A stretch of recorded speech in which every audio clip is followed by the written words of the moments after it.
Hello, Kate. gentlemen. How you doing? Hey, Kate. I'm good. How are you guys? Good. Can you see us? Are you in LA? Where are you guys? We're in Phoenix. In Phoenix, okay. Can't you tell by the sun? Well, thanks for chatting with us for a few minutes. Sure. I'm interested. I know you guys have been touring together basically all summer. How did you hook up in the first place?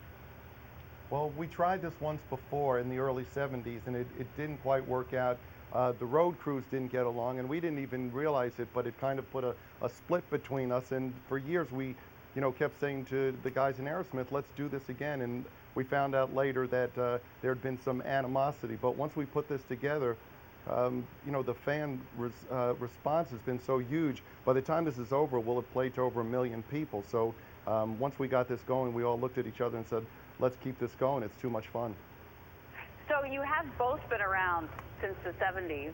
How have your fans changed in the last 30 years or so? Or have they changed at all? Are they the same people that just keep coming to the same shows? Well, I think that people seem to gravitate towards this thing called a live rock and roll show. And in spite of the trends that the critics would have you believe are the happening things, we've found that there's something very elemental about a rock and roll show, and loud guitars, loud drums, people love it. And you got two of the best bands in the business playing together. So it just made so much sense to us to go out, and especially in these times when it's tough. It's a tough economy, and we know how hard it is to earn a dollar, and we wanted our fans to get something back for it. So here we come. It really seems to make a lot of sense, because you would never go to a supermarket and accept an empty sack when you paid a lot of money. So when you come to a show, you should get a lot for bang for your buck. And not to take anything away from newer bands, but you don't learn the craft of being a great live band by having one album that sells 5 million copies.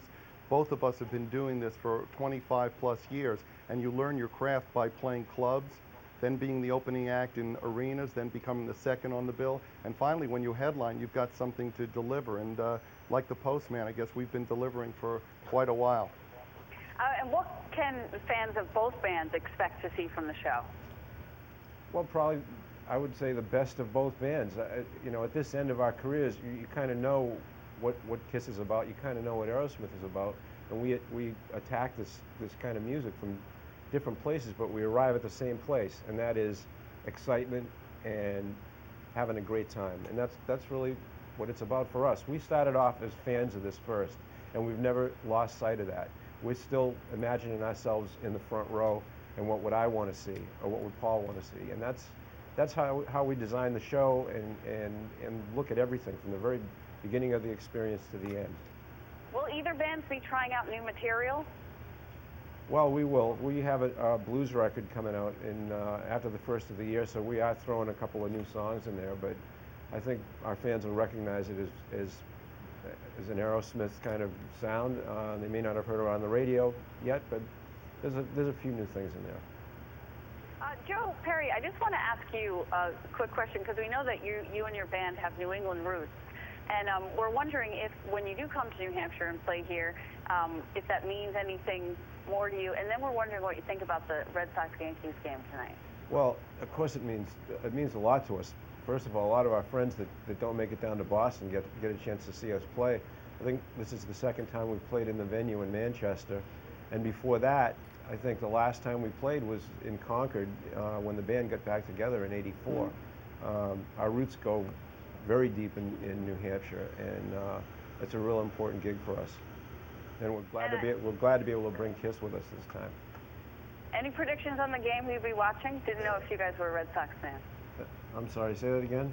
I didn't know if you and the band were Red Sox fans. Of course. We've been watching. We had our fingers crossed when they had that collision, So you'll be watching tonight as well? Yep. All right. Hey, thanks both of you guys for talking to us. We look forward to seeing you in November. We will see you. Okay, we'll see you.